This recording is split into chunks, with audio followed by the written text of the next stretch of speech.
order this budget workshop. Today is July 7th, 2022, and the time is 2:02 p.m. And I'll turn it over to City Administrator Johnson so we can begin the presentation. Thank you, Mayor. Good afternoon. Good afternoon. Commissioners, staff, all in attendance. It's my pleasure to kick off our FY 2022-23 General Fund Budget work session. This is the first for the FY 23 budget.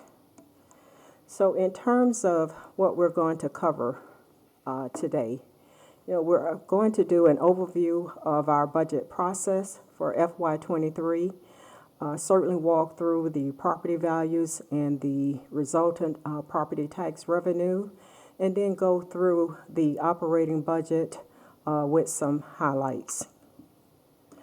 Before I go into the overview, I would like to just take a moment to recognize the fact that we are actually starting this year with an almost entirely new budget team than what we have had even as recent as last year and prior years.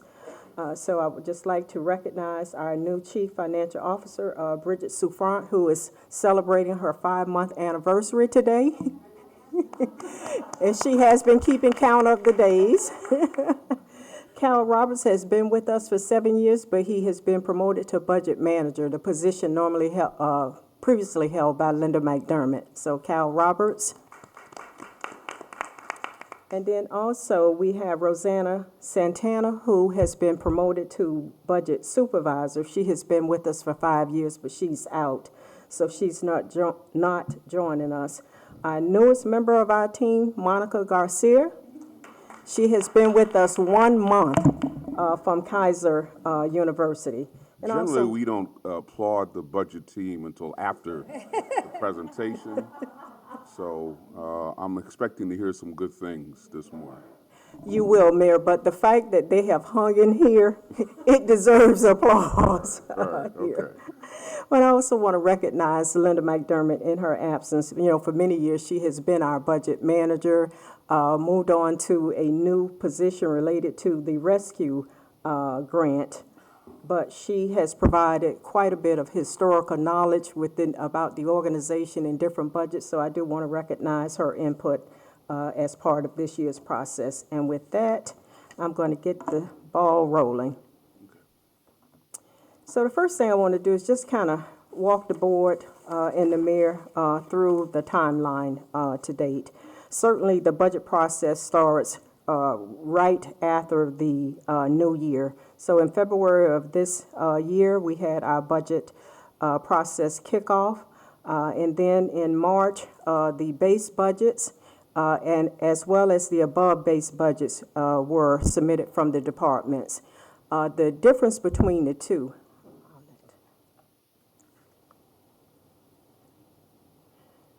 Your base budget is just the submittal of everything that is in your current budget. It's really a flat budget, no changes. And then we have what we call above base. So that would be any increases that are proposed in the various budgets. Both of those budgets were submitted back in April to Finance. Then in May, our Chief Financial Officer and the Budget Manager held budget reviews with the various departments. Moving on to June, we get the preliminary values from the property appraiser, and that number was sent out. It was at 15.3% at that time, and that's what we developed the preliminary budget on. We had 2 community budget meetings, one in-person meeting and then one meeting by Zoom. This was the first year where we sort of did a combination of how we promoted or advertised the community budget meetings. We did a combination through the platforms with communications, and I want to recognize Kathleen Walter for all of the media press that we got about the budget meetings. And then we also pulled in HCD because we have the new community engagement initiative that they are undertaking. We had an open comment period for 1 week for residents to provide any comments in response to the community budget meetings, and they certainly had an opportunity to ask questions during both of those meetings. Between the two meetings, we had two questions that I want to just share with the mayor and the commissioners that we got from residents. One of the questions had to do with a request to allocate more of our general fund dollars to homeless assistance services. And we have not included additional funding in the proposed general fund budget for this reason. As we look at what we're getting from the federal government and the state, according to our HCD director, we have about $2 million between Community Development Block Grant, Home, and the SHIP program that we dedicate to that particular function. And then in addition to that, we have about $3 million from HOPWA, Housing for Opportunities for Persons with AIDS. And given just the challenges that we have and all of the needs out of the general fund, you will not see, as part of the proposed budget, an allocation for homeless assistance services. The second question related to in providing funding in the budget to replace the carpeting within the library. And following up with our library director, Lisa Hathaway, I was informed that she has actually kept this on her radar. The carpet in the library is the original carpet. It's about 14 years old. However, it has recently been cleaned and it really looks to be in fairly good condition. The plan is to include in the FY24 budget replacement of the carpet on the first and second floor, and then in the FY25 budget to include a request for replacement of the carpet on the third floor, as well as the fourth floor. So that provides the response on the questions that we got through the community engagement meetings. So moving on to July, we got the final values, and as everyone can see, there was a big jump between the preliminary value in June 1st of 15.3 to the final value in July 1 of 17.85, and we'll go into some discussion of why that is. Typically, you see some movement between the preliminary and the final, but not that big of a jump, so we certainly have an anomaly that took place here. Moving on from that, I had work sessions on the budget issue requests in July, and that is what formulated the budget that is going to be presented for your review and discussion. And then here we are today with the Mayor City Commission work session. So moving on, just in terms of the, I'll pause. Commissioner Lambert? May I ask a question? Yes. Thank you. So I just wanted to clarify, in the engagement process, was it 2 questions that we received? Yes. And that's it? Yes. Thank you. Let me qualify that. We had some other questions that were related to the rescue plan funding. So we did the community engagement on the general fund and the rescue fund. So we had questions regarding the rescue funding that I just didn't include here. But no, we did get other questions. And it doesn't have to be right now, but maybe at another time, I'd love to see how we advertised that and engaged the community to encourage them to participate. We'll send that. It was very, very broad communication and advertisement, and I have the list here, and it is almost an entire page of media platforms where we advertise it, then through the community engagement initiative through HCD, but I will be glad to send that to the commission. Thank you so much. Proceed. Other questions? Thank you, Mayor. So moving on in terms of the picture for FY23. And this is just to give the board an overview, and then we'll get into the details that will tie into the high-level overview. So on the revenue side, we always start out with looking at revenues because our expenditures have to balance with our revenues. So we always want to know how much we're bringing in. When we look at the general fund sources, We're seeing steady growth in the state shared revenue sources coming into the city. When we look at property tax revenue, which is the single largest source of general fund revenue, significant growth in the values, which translates into quite a bit of jump in the tax revenue. In terms of what is going to be presented today, the proposed FY23 general fund budget is $223,464,231. And just for perspective, our current general fund budget rounded is about $206 million. You have the exact figures on the screen. That 223.4 or 5 million, if I were to round it, is premised on a millage reduction, a proposed millage reduction of 0.15, and that would bring the millage from the 8.3465 to 8.1965. We had some discussion about the proposed millage reduction in the agenda review. When the board set the not to exceed operating millage, it was at the 8.1965, which will be on the agenda for formal approval Monday. And that 0.15 millage reduction translates into about $2 million of general fund revenue that we would forego. Ms. Johnson, Yes. do you have anything, or can you have, even for Monday night, the last time we reduced the millage? My recollection is that it's about 10 or 11 years, but do we have, or can we get a visual of the last time we reduced the millage as a city?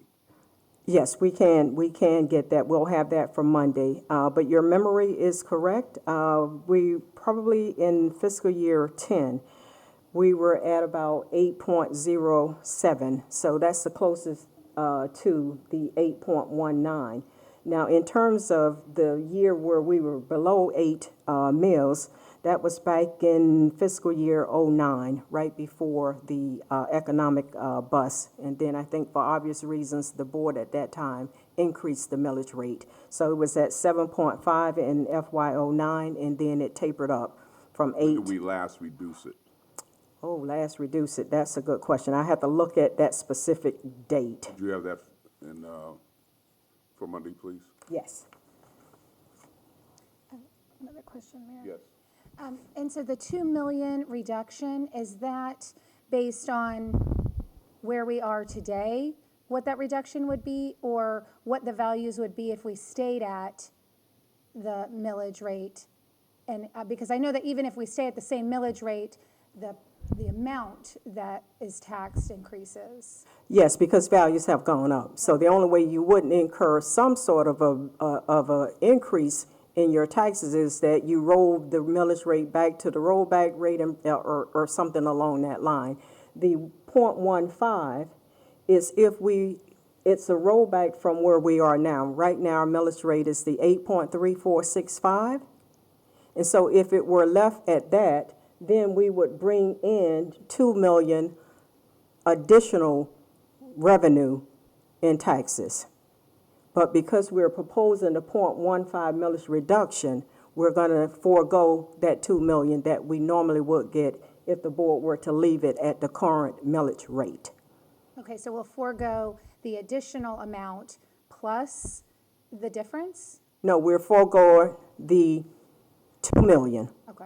because of the reduction in the millage rate. So we're going to collect, I think, maybe 16 million in tax revenue, and I'll look at the details, but then that would have been 18 million if we did not propose a millage reduction, and I may have had that. Okay, all right. So if we were to leave it at 8.34, we would bring in 16 million. If we go with the millage reduction of the 0.15, rolling it back to 8.1965, we're going to bring in 14 million. Understood, thank you. So, okay, so with that, just want to highlight, in this proposed budget, it maintains and even in a number of cases, it enhances the core services that we provide. and that includes the various services that we provide as a full-service city. Also, our internal core services. Now, these are the governing services that are usually, on the back end that are not outward facing or customer facing operations, but we have to have these operations in order for all of the departments to be able to operate and for us to be able to operate the city. So we maintaining funding for all of those operations and are enhancing them in certain areas. In terms of the expenditure, the proposed budget certainly addresses the market changes and the inflation, the impacts from the inflation that we're seeing. It covers all of our contractual obligations, and that ranges from a number of things like HVAC contracts, copier, printers, and the like. And then it allows, as I indicated, for inflation, and we see that primarily when we look at fuel costs. So it covers all of those increases. Here is where you're going to see a big focus in the proposed budget. We're addressing the severe staff shortages that we've been working with and the workload impact on the existing staff. It also addresses some of the new organizational needs in terms of reorganizing within departments. Under that umbrella, the proposed budget includes a 5% across-the-board pay increase for all city employees.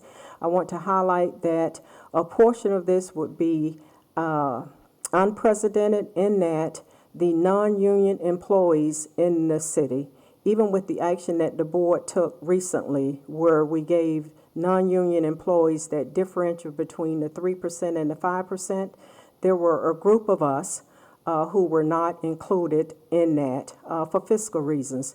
But the proposed budget would, if it were to be approved, would include a 5% across-the-board pay increase for all city employees, and that's unprecedented here in the city.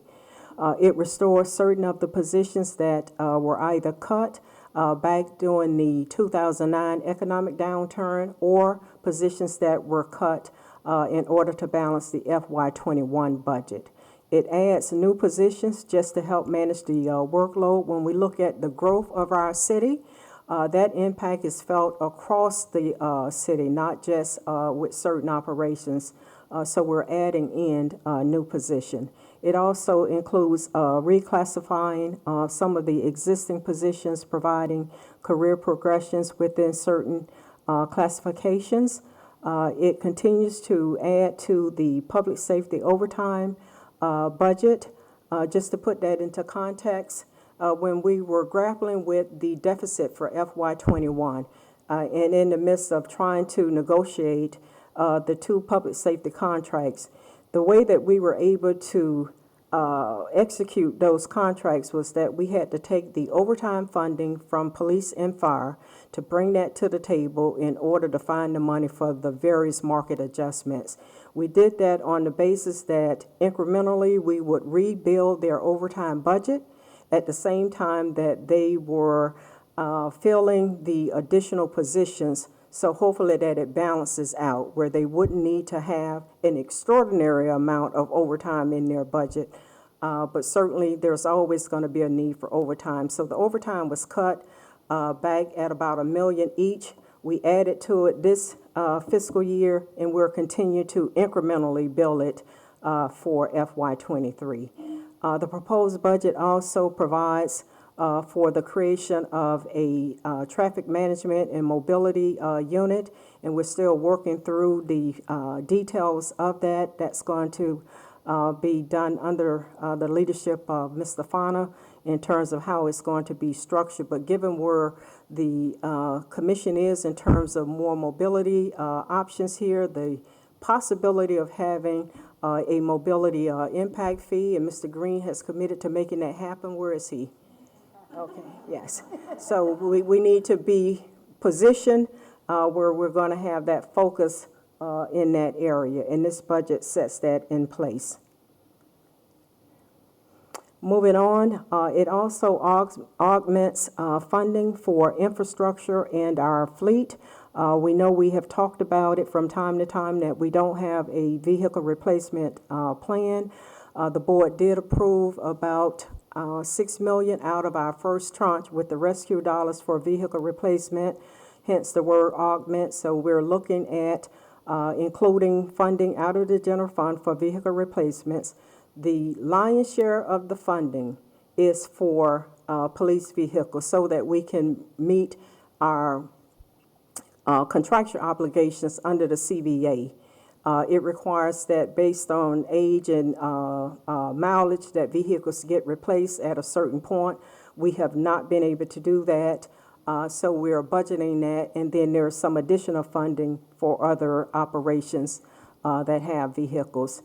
And probably unprecedented is that it proposes to include funding for some of the road paving needs here within the city.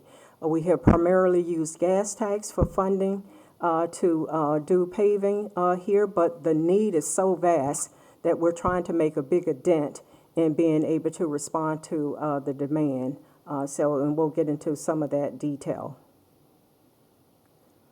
Moving on, the last key item in here is that it provides planning for unforeseen circumstances in that it increases funding for contingency. And this really serves as a safety net when we look at under the ordinance where we have the 3% required fund balance and then the 10% for emergency reserves. If you have contingency within your budget and then you have unexpected expenses to come up, we can go to this as the first place to use those funds so that we protect the required funding. With that overview, again, Mayor and the board and staff, it is my pleasure to present the proposed FY23 general fund balance budget of $223,464 and $231. And with that, I'll turn it over to our CFO unless you all have questions for me. Kudos. This has got to be one of the earliest dates in which I've seen a balanced budget since I've been on the commission and as mayor. So any questions, commissioners, before we proceed? Kudos to you and your team. Now we can give the budget team a round of applause. And we're going to do a tag team presentation. Bridget?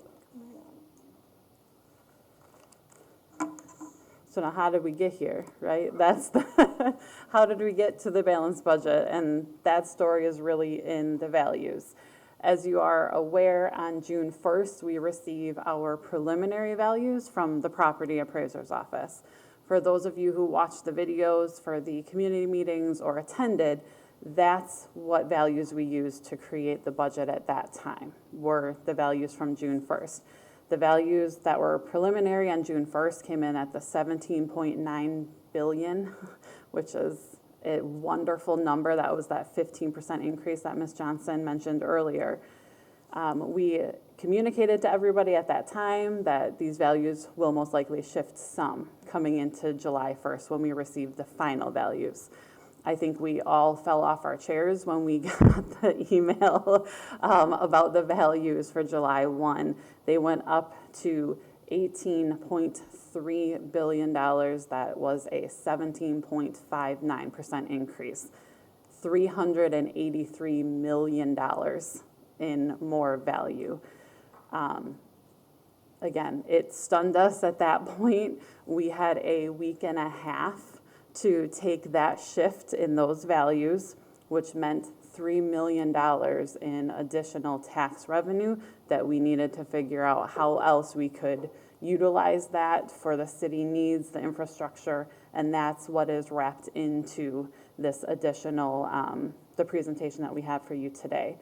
Naturally, that large of an increase over a month led us to ask a couple of questions. We reached out to the property appraiser's office, and besides communicating the fact that our net new construction number was increased by another $9 million in that 30-day time period, They also advised that all of the properties within Palm Beach County received a greater increase dealing with the market adjustment.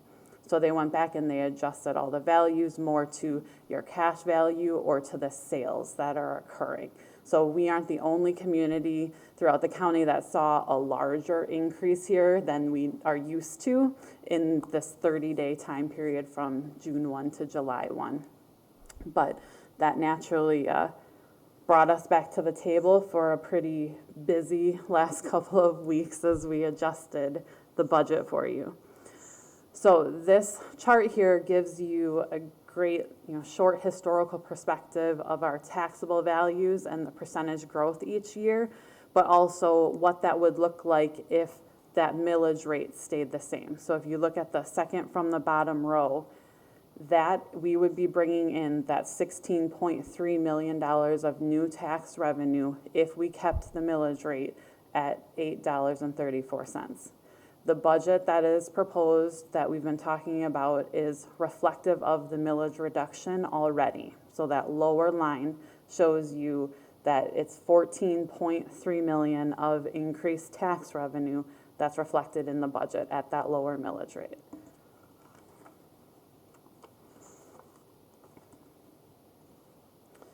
This is another fun chart just showing you how our values have changed over the years here in the city. And now it's Kyle's turn.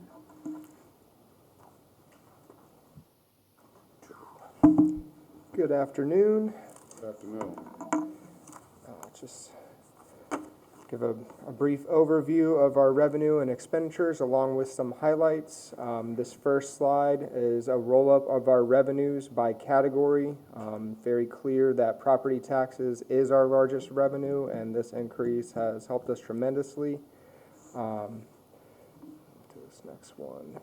Just a different visual of the percentages of our revenue by category. Again, property taxes, almost 50% of our total revenue. Next is our charges for services. That is your sanitation charges, your EMS revenue. We also have our intergovernmental revenue, which is our state revenue sharing proceeds.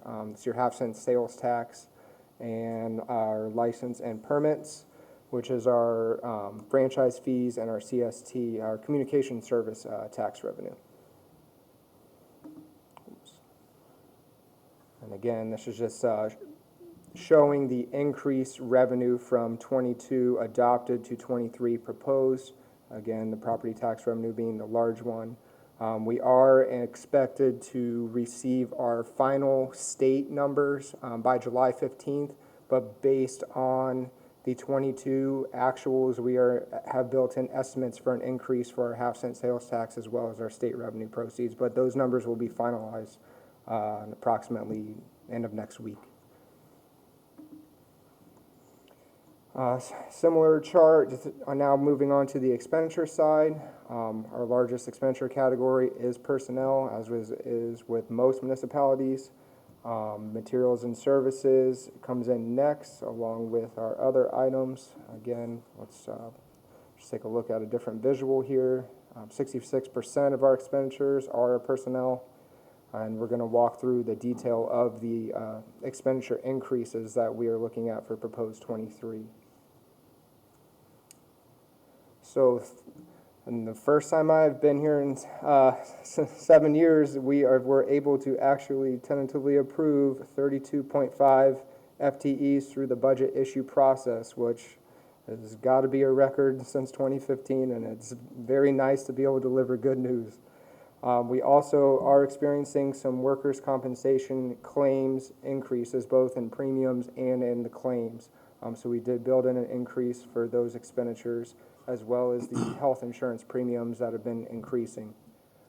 Before you go on, Yes, sir. and this is more from a messaging standpoint, I don't want to give the impression that we're just hiring people willy-nilly. So I'd like to get some idea of how many FTEs we had cut in previous years. Yeah. It's included. Okay, all Yeah. right, all right. We're going to get to the detail. Administrator Johnson's going to cover that Thank you. portion. as Administrator Johnson had mentioned earlier, we were able to beef up the public safety overtime, and the proposed budget includes a 5% across-the-board COLA for all staff.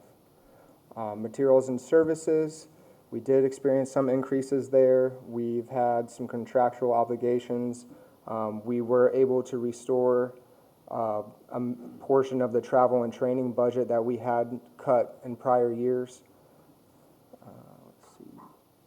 Utilities, again, inflation is going up for everyone, and it includes the city. We're not immune to that. Fuel, we have built-in increases for fuel.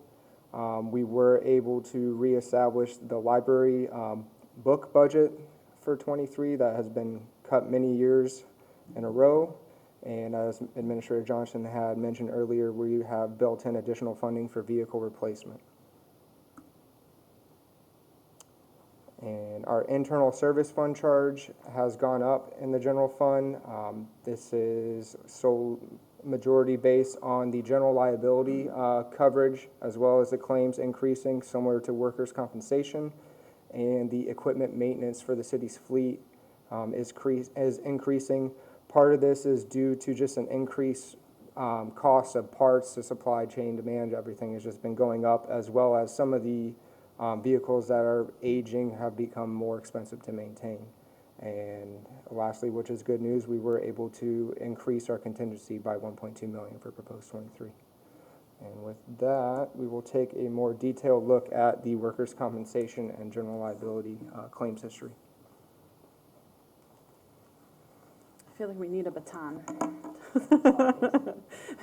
So looking and diving into the workers' comp history, Kyle was able to sit down with Tim Scott in risk and look at the history of claims as we were seeing a spike in claims here in the last couple of years that resulted in a $1.5 million increase to what we are budgeting for workers' comp.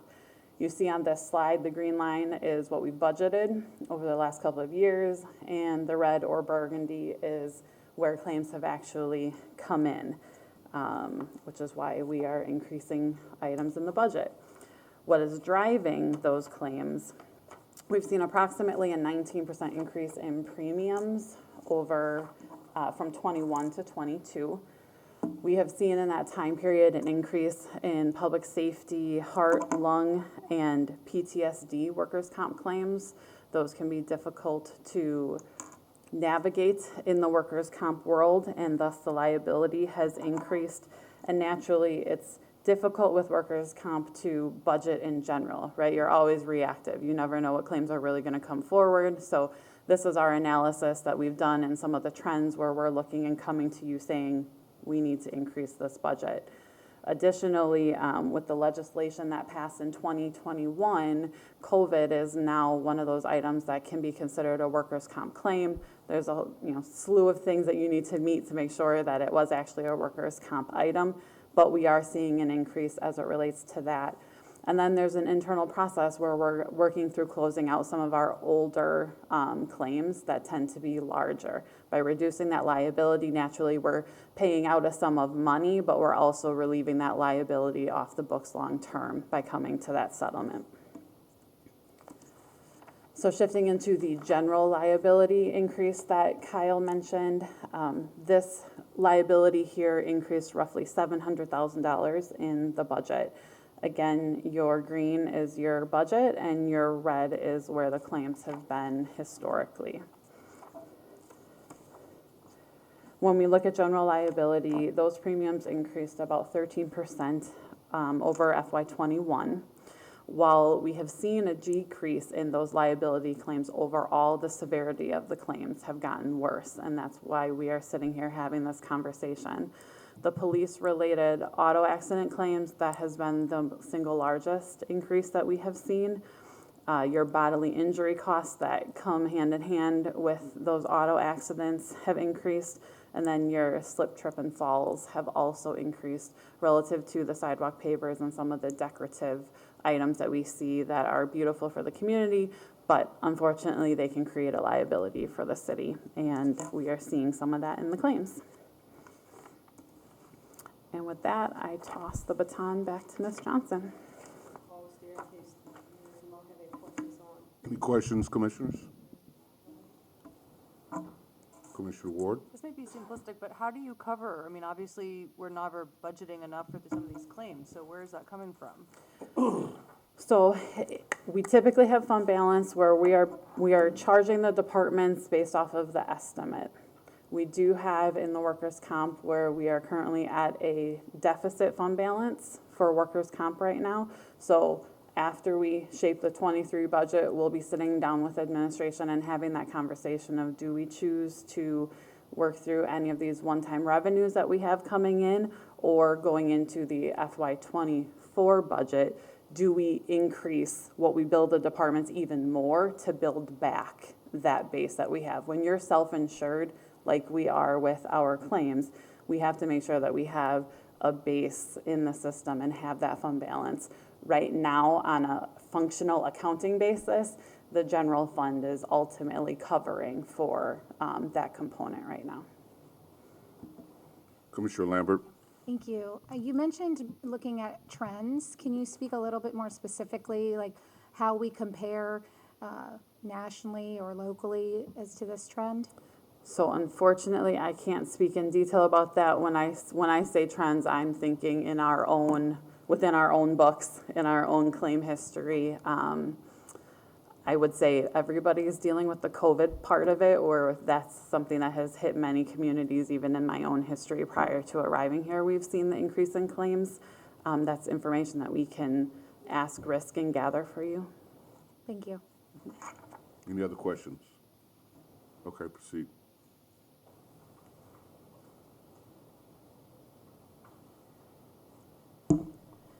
Okay, so Mayor, you raised a very good point in terms of, the perception of just creating positions willy-nilly. But I think when we just look Technical at, term, willy-nilly. that's a very, very technical term that I had to test out on to get my MPA, so I can assure you it's a technical term. But with that being said, I want to just have a focused discussion about the increase in the budget on FTEs for obvious reasons. So the graphic here just kind of shows you the trend on how our property values, have increased. That's the trend line in green. And then on FTEs. Now, the values, we don't have what that translated into tax revenue, but certainly when the values increase, the tax revenue increase. But I think it shows that we have not just been front-loading money into FTEs for some time now, and we're in a situation where we just have to look at, the staffing levels here within the city and compare it to the workload. We know that we are a growing city, and we have developed these different monikers about being Wall Street South and the like, and that's something that we're all very proud of. We've seen more development interest here in the city, people coming to the city, but with that, it increases the workload. And it doesn't just increase the workload for public safety. Development increases the workload probably across the board. Certainly Rick feels it in his shop. Engineering feels it in their shop. Then it has an impact on roads and the like. So we're all feeling the impact of our own success, if you will. So this bar chart just kind of puts numbers to how our FTE has grown over the years. So if you look at, I'm going to just kind of focus on, if you look at FY20, we were at, and this is just the general fund, not the total FTE count for the city, 1,157 positions. And then because of what we face due to the pandemic, where we had to make the decisions to cut vacant positions, we trended down in 2021 and then start just incrementally trending back up. So for FY21, putting it into perspective, to balance that budget, we had to remove 51, and I'm going to say 52 positions out of the general fund, and we did that through a couple of strategies. We took 23 positions out of the general fund and placed them in different funds. For example, 15 of those were in police that we placed into the grant. And then we had, I think, maybe 4 positions in engineering that we placed in the gas tax budget.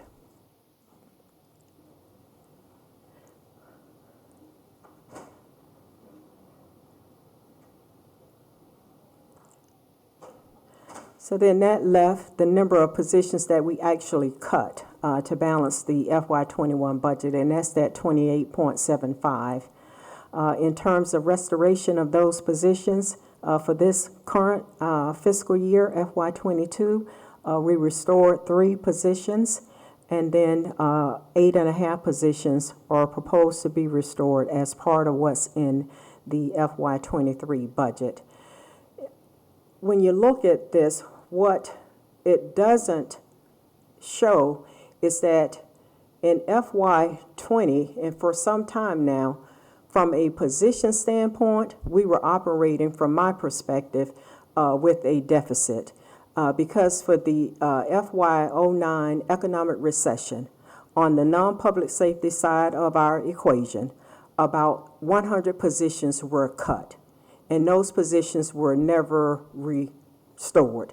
So when you look at going into the growth that we have been experiencing since FY09, when the country started coming out of that economic recession, and departments getting more and more on their table in terms of workload and never getting those positions back. So incrementally, their workload has just continued to climb. And then when we hit FY20 and were forced to cut 28.75 positions on top of what they had lost through the economic recession in 09, they have just really been trying to just keep up.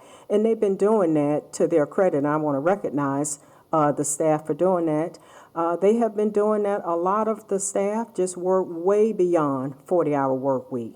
You know, now, while I tend to do that as a matter of course, and I probably am the most visible, but I can assure you that across the board, city staff work way beyond 40 hours just to keep their heads above water and to try to provide the level of service that we have come to expect here at the city.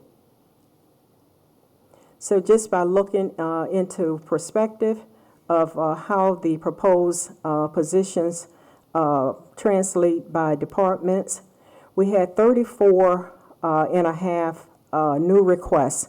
32 and a half of those are dialed into the proposed budget. And by department, that's how those positions are spread. And I'm going to go through those.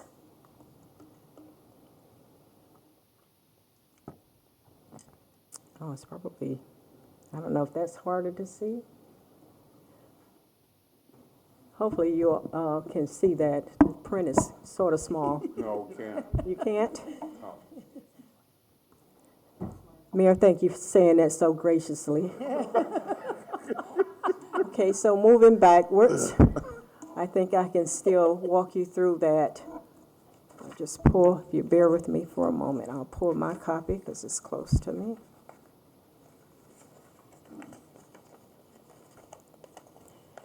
In the mayor's office, the 2 positions include one on the small business side. It is a new position, a program compliance specialist, and I may have the exact name reverse. But the position is targeted to work with the COVID recovery program that the board put on the books back when we were trying to provide assistance to businesses to deal with COVID. We increased funding for that. We're looking at adding additional funding out of the rescue plan. That position will be focused on the compliance side of it, doing the certifications, making certain that the paperwork is done, and the name of it is a program compliance specialist. It also includes a graphic designer for the communications division. Given all of the print work that communication is involved in, they have a need and have had a need for some time for a graphic designer. Moving on to the City Commission, We have included an additional commissioner aide position in there, and I said additional because when we bought the request back at the April meeting, we had a commission aide position in there. And at that time, the commission was operating under a structure where you would have 3 commission aides and then the admin assistant. And so two commissioners would be sharing an aide. We have since fleshed that out more and are now proposing for your structure based on one-on-one conversations, 5 commissioner aides. So therefore, each commissioner will have his or her own commission aide to function in the manner that you operate. Y'all moving into the 21st century. Moving on to the internal auditor, had a request for an audit assistant. That is included in the budget. Her request indicated that she needed a mid-level position between the admin assistant and an auditor 1 to help just with some of the paperwork that's involved in audit. So that's included in there. On the finance side, I don't think we included one for procurement. I thought they were all on the city attorney side. Finance, 3 positions for finance. Finance is one of the departments where the workload has just increased significantly. There are a host of new GASB regulations that have been implemented, the addition of annual financial statements, the year-end audits, just in terms of all of what will take place with fixed assets. Finance has always struggled with not having enough accounting staff, so we're beefing up their staff resources in terms of a senior accountant as well as just an accountant position in general.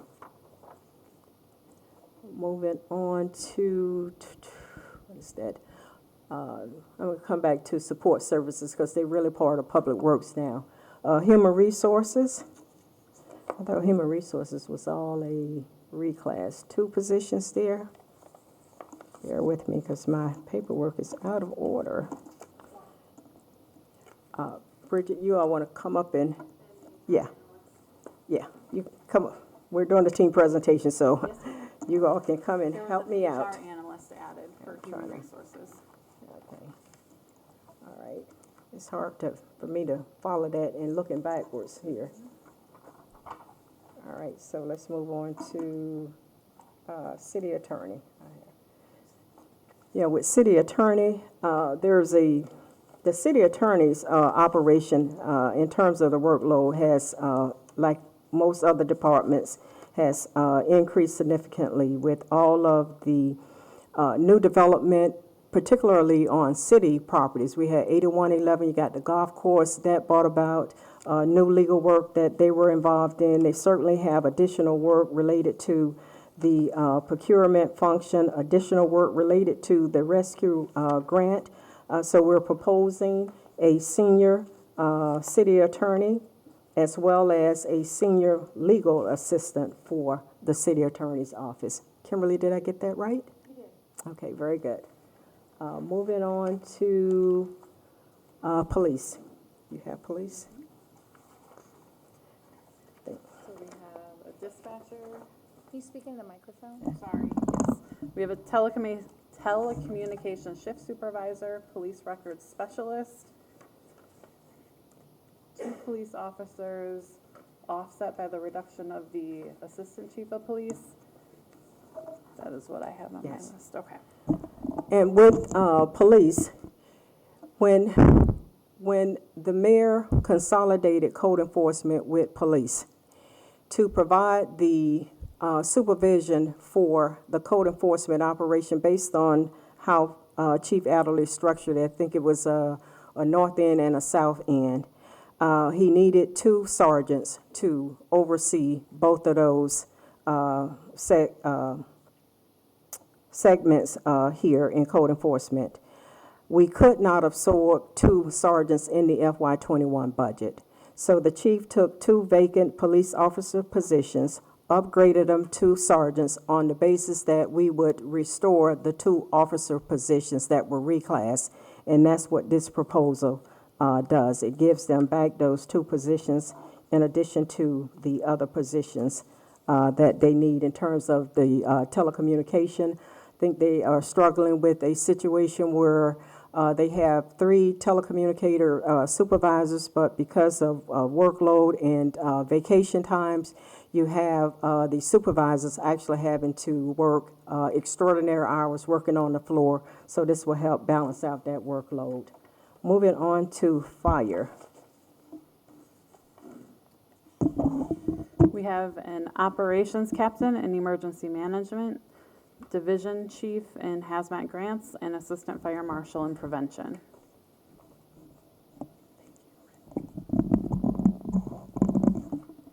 I just want to elaborate a little bit about what we have going on with fire. So we have the assistant fire chief wearing the hat of the emergency management, who is probably tripled up with the number of other duties because they lost positions in the 2009 economic recession. We have some of the division chiefs that have been backfilling, but given the growth in our population and the demand that we have for fire services, they really need to unwind some of the duties and responsibilities that the existing staff have picked up. One of the other positions that we have dialed in is a division chief of special operations. That position would oversee all of the special teams within fire rescue, and that includes a number of things like the road rescue, vehicle extrication, the K9 unit, and the like. And again, those functions have been handled by other existing staff. The new position would also help backfill in terms of public information requests that come in. Moving on to development services, I think we can all just look around and see the impact that we're having with development coming into the city. And Rick has really been operating without having enough hands to process development applications. We don't foresee that the development activity within the city is going to taper off anytime soon. So we're looking to provide a senior planner to help process development applications, as well as just a planner in general to keep their heads above water. Yes. I mentioned also that those 2 positions, 25% of that budget will be taken out of the building special revenue fund. Thank you for that Building footnote. permits will pay for half of it. Yes. And then moving on to public works. Bridget, I need you to step in time for that. So in engineering services, public works, okay. Sorry. Keep West Palm Beach Beautiful coordinator, and then a solid waste compliance officer. And the Keep West Palm Beach Beautiful coordinator, that position would just serve as, to coordinate between the city and the county and all of our private stakeholders as we try to keep the appearance of our city up. It would be engaged in public outreach, different type of community engagement meetings. And then in terms of the solid waste compliance officer, one of the main focus we've been undertaking this year is looking at that illegal dumping. And I know we've made headway with folks getting arrested, but we still have to address that on an ongoing basis.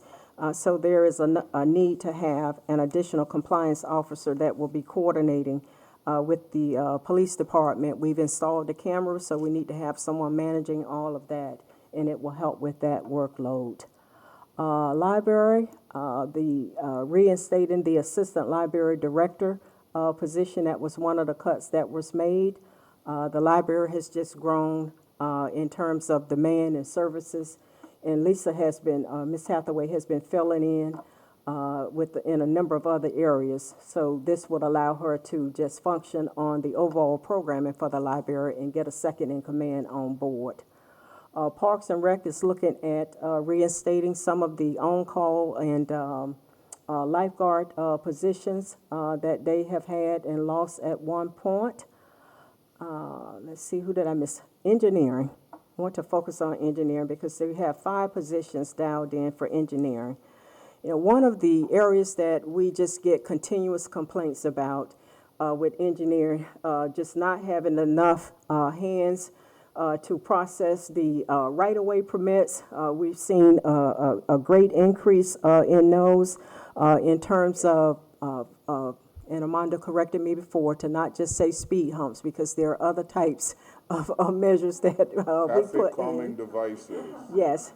Mayor, thank you so graciously for informing me of what that is. I appreciate that. But that entire program, so it's providing more staff resources to help with that. Also, the grants administrator for engineering in that. Engineering gets a host of grants from FDOT, Federal Highway, and there is a ton of paperwork that comes with that, and we need to get better on top of taking care of that paperwork. Also have dialed in a request for an assistant public works director so that our public works, assistant engineering services director, so that we can free up the director from some of the day-to-day activities that he is involved in. And now, who did I skip? Support services. I don't have their detail. Do you happen to have theirs? I think theirs is a maintenance position and an admin assistant. General Service Support Clerk and Maintenance Clerk. Okay. General Service Support Clerk and Maintenance. Yeah, but they are now part of Public Works, so we need to just merge them in terms of one department. So that's just kind of an overview of the positions.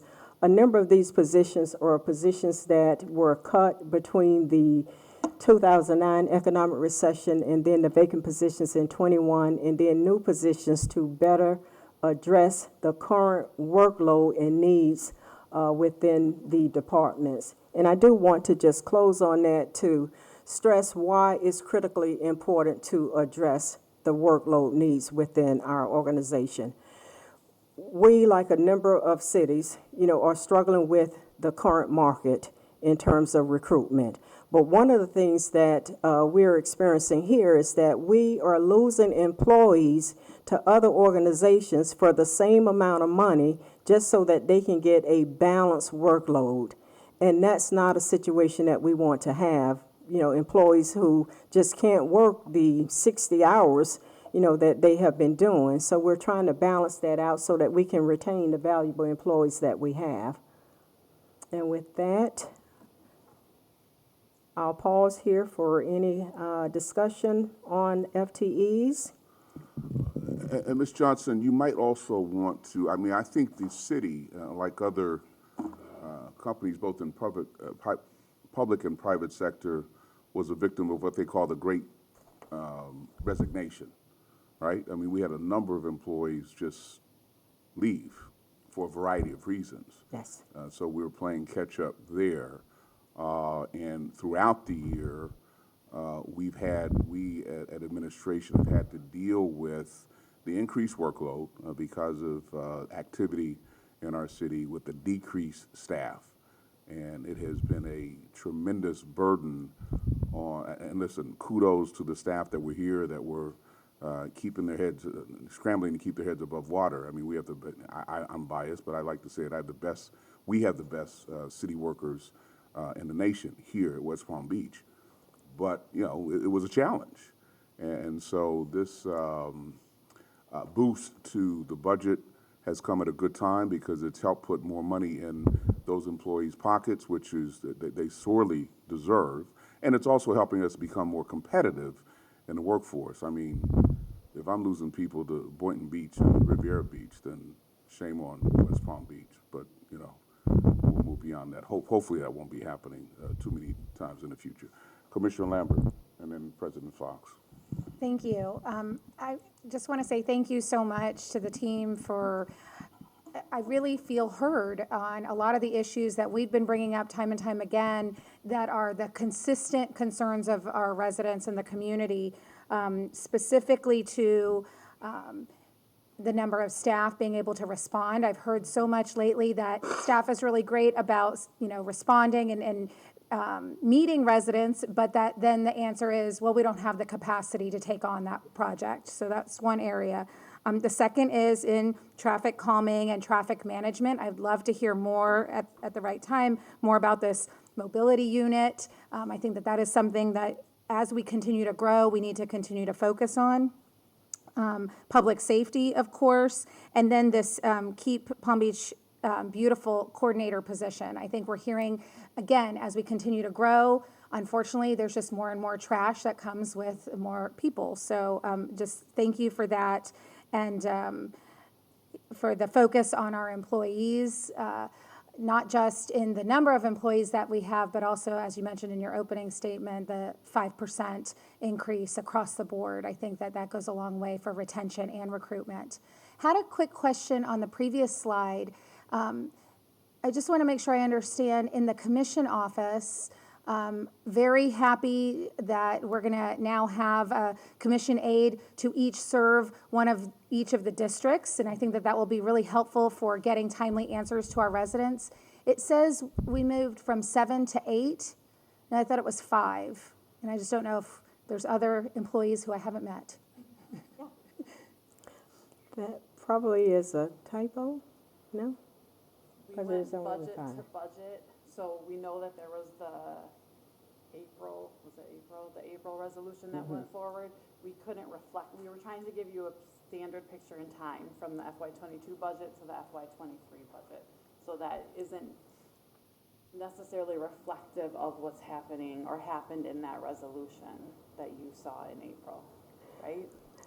Yeah, but I think the point is that the commission office has never had 8 Or 7. assistants, so, yeah. Right. No, she's saying, who are the 7 people that we had already slated? Yeah, the 5 commissioners, and you Oh, had, so Right. it's commissioners. Yes. Okay, so that's what we did, we added the commissioners in there? Okay, have you met your fellow commissioners? Yeah. we did, So it should be okay, we do, I won't say that. I didn't think we counted the commissioners as FTEs. Yes, that's what it is. They included the commissioners as FTEs, and I tend to not think of commissioners as FTEs, but, okay, Okay, that's what it is. thank you. So it's, Appreciate the clarification. yeah, thank you for that clarification, Cal. That's why we need the President historical Fox. knowledge. Thank you so much. I'm thrilled to see that we're adding the staff back. I just had a couple of questions about how we determined what the staff needs were. Like, I looked at one of the slides that mentioned in 2020 there was actually more FTEs than we're proposing now. So I'm just curious about how we determined where departments just asked what their needs were and we factored that in. Was there anything left on the table that we couldn't address at this time, or just curious if there was how exactly the numbers were put together, and just making sure that all departments were given an opportunity to weigh in. They're always given an opportunity, contrary to maybe what is thought. I don't sit down in my office and just develop the budget by myself. I love the budget, I sleep with the budget, but I don't develop the budget by myself. The departments submit budget requests or above base budget requests for new FTEs. In total, 34 and a half new positions were requested. Out of the 34 and a half, 32 and a half are included in the budget. So, for example, what you don't see is administration at one time had 5 assistant city administrators. We cut back to 2. I did not submit a request, to add any of the 3 that were cut. So some departments didn't request all of the positions that they lost this year. They probably will do that based on, once they get staffed up with new positions that they're given, reevaluate their operations, which is an ongoing challenge or ongoing effort, and then for FY '24, they probably will come back and request additional positions, but the departments submit their own requests for new positions independent of direction, from me. They do work with their assistant city administrators, on what they are requesting, so it gets vetted at that level, and then after it's submitted and vetted by finance, I then look at all of the above base budget requests. Go right ahead. Just one additional point on that, and one of the reasons that maybe some directors didn't request positions is because they had a number of positions that need to be filled that are existing FTEs, as the mayor mentioned. So part of the struggle right now is just getting open positions filled as opposed to looking at new positions. Yes. To follow up on that point, I did want to ask about the positions that needed to be filled. I don't know how all the departments are handling it, but for example, in the audit department, I know that she's using some contractors to work right now on audits while she's trying to staff up. So I'm curious if that, for her budget, for example, I don't know, the money needed for contractors, does that come out of the FTE budget for FTEs that she's trying to fill, or I don't know how many departments are utilizing contractors in that way. Hers is obviously really urgent, so. A number of departments use consultants, for different types of work, in addition to having staff. In the case of the internal auditor, she has contractual services where she goes out and procure consultant to do a certain part of her work. What she requested for next year in terms of new positions is the audit assistant. She did not request an auditor. Now, she does have, and I don't remember off the top of my head, a couple of her positions vacant that she has not yet filled. One of the things that she indicated to me that was a challenge with her being able to fill positions, was the need to have a 100% remote work option. The city does not have a 100% remote work option. We have a hybrid system. She is one of only 2 departments that is allowed to have 3 days as opposed to 2 days that other departments have. So we're trying to meet her halfway. She only asked for the 1 position, and that's what's included in the proposed budget. And we left all of her funding for professional services or consultants. We left that in the budget. She was concerned that if she had not utilized all of it by the end of September, that it would get dumped into the general fund balance, which typically happens. But we made an exception that any unused consultant money that she has, she can carry it forward into her budget in addition to getting the new funding that's in her budget for FY '23. Thank you. Any other questions? Okay. With that, we did have some reclassifications within the budget that the departments have just are proposing to reclass positions from one title to the other, and that's the overall impact of the 11 reclassifications in the budget. So I won't walk through those. And then that just brings us to our next steps. So for Monday's meeting, at the special city commission meeting, that's the board will set the not to exceed rate. And then at the July 18th meeting, the presentation on the capital improvement plan and the enterprise funds will be presented. August 22nd, we are looking to have, a final budget workshop. There may be some additional tweaks that will be made to what was presented to you today. And then in September, you have your 2 required budget adoption hearings. And then, of course, October 1 begins the start of fiscal year FY 2023. And with that, Mayor, I'm open to further questions and discussion from the board. Okay. Another round of applause, please, for the budget team. I don't know. Let's see. We have at least 2 commissioners who were on the commission 2 years ago, and you remember the bad feeling we had to cut staff and Oh, this is definitely much better. So kudos for the accomplishments. We don't rest on our laurels here at West Palm Beach. We're going to continue to roll up our sleeves and get back to work. But I think we are realizing as a city the fruits of everyone's labor. Certainly as mayor, I want to thank everybody under the sound of my voice for hanging in there in some very, very tough times to get us to this point. And I don't see this ending for the foreseeable future in terms of the interest in the city, the growth trajectory. I know there's talk of a recession hitting our nation. I expect that we as West Palm Beach will probably fare better than most other cities in that regard. But we have to keep doing the work.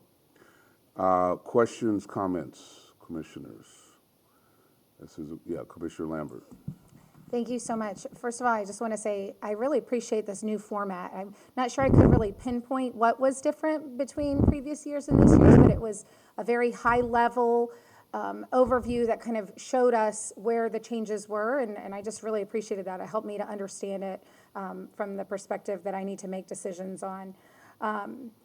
I appreciated your response to Commissioner Fox about the input from the different department heads, but I was also curious if you could talk about our strategic plan and how that drove some of the decisions for the budget. Yeah, in general, everything that departments request, has to tie into one of the strategic pillars that's in the strategic plan. And, your question is apropos in that last night as I was going through the PowerPoint, I had the strategic plan, just doing the double check. Now, what we didn't do is just to tie in which one of the pillars that the requests relate to. But they have to make certain that, whatever they're bringing forward, relates to some aspect of the strategic plan. And because we really, for the most part, are in a maintenance budget, with the exception of building up our FTEs, the strategic plan is already baked in there. So everything that we are already doing, it aligns with some aspect of the strategic plan. I would say new initiative, and it's not somewhat new, but we're now trying to centralize it, would be the mobility unit, where we're trying to bring more of a focus to that so that we can be geared up when we get the mobility impact fee in place. Thank you. I appreciate that response. And then I just had another question regarding in the introductory comments about the increase of the property taxes from June to July and the $3 million increase. I'm curious, did we have a laundry list of things that we were just waiting for that we couldn't fit into the budget that then we went to, or how did you then go back and fill that $3 million? We had the budget process, it evolves depending on a point in time. So at the point that we did. Talking to the mic, please. Thank you. At the point that we put together the preliminary values, we didn't have all of the costs for health insurance and what have you. So that took up a portion of that. We also then looked at the number of requested positions that were not included in the preliminary budget. So the preliminary budget, and I don't remember by the number, it did not include the 32 positions that are now being proposed. It was a lot less positions that were in the preliminary budget. And as we sat through that additional $3 million to make certain that we covered the additional required increases, what was left, then we went back through prioritization of the positions that were not included in the preliminary budget. For example, I know we added the assistant library director. That was one of the positions that was then added. We gave the city attorney the senior legal assistant that was not included in the preliminary budget. So we tried to then go back to positions that we knew were needed. I know with engineering, preliminarily, there were 3 positions dialed in for them, and then we added those 2, just looking at the demands that we have.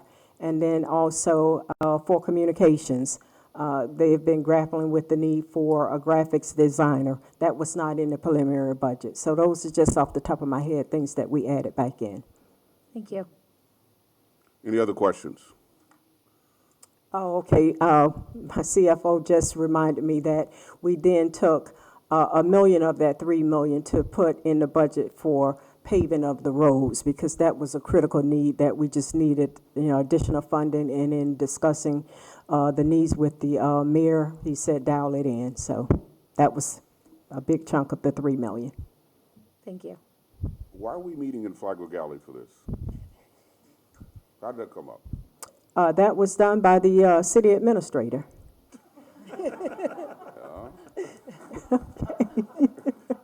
Now, if the mayor wants to I meet in, assumed that, but okay. I was just curious as to why we're here. But we're here now. It just provides for us to be in a more setting, but we certainly What kind of setting? a more engaging, interactive setting, but we certainly, at your discretion I and was just curious. pleasure, I just- we can okay, put it very- back to the chambers. Very, very good, very good. Okay. All right. Yes, Commissioner Ward. The survey that you asked, when you had the 2 meetings that you asked everyone to fill out, I hope I didn't miss it right in the beginning, but how many responses have you gotten on that? Has it been good, or? I don't think we've gotten any, I'll let. Well, and I think Commissioner Ward was not here when I asked that question too, so maybe you could clarify between the 2 different. I don't know, I think this is a good question. As it relates to utilizing the new platform with HCD for the budget, and I just want to clarify, that was open for 1 week because we knew we had this short turnaround for adjusting all of this.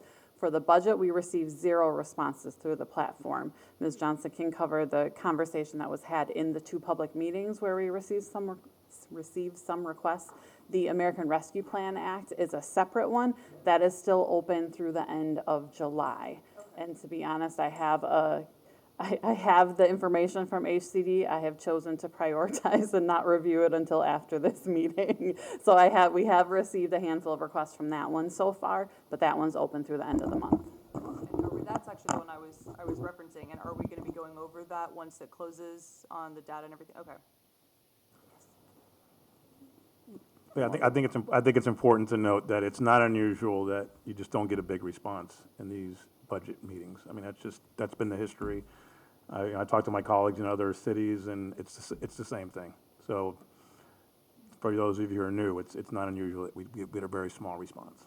Yeah, I think typically what you find is that the response oftentimes tend to be issue-driven.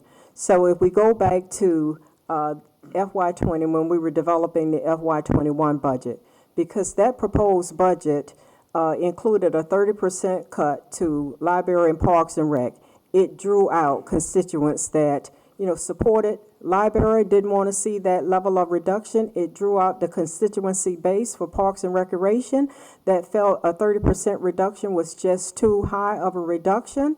And the impact on quality of life, and the board took that into consideration. We redid the budget and ended up with the 5% reduction across the board. So it's usually an issue that tends to cause constituents to follow the budget in general. And I'm not saying that's always the case, but just in my experience, that has been the case. Commissioner Lambert. Thank you. I was just going to say, I think Commissioner Ward brought up a good point about the survey tool, and I was recently reading our BERT engagement handbook on a flight, and I think that whether this was one of the first times that we've been following it, or maybe at a quarterly or mid-year, we could have a review of how it's going, because Mr. Fana, I totally agree with what you said, that, it's not unusual to get a low response. Then I don't know, then maybe we should look at doing things a little bit differently, or I will go back to my statement before. I do feel like a lot of the comments that we've received all year long, I saw baked into this, and so I'm very pleased with that. But maybe then we should be communicating that all year long and not just for 2 weeks when maybe typically people are on summer vacations.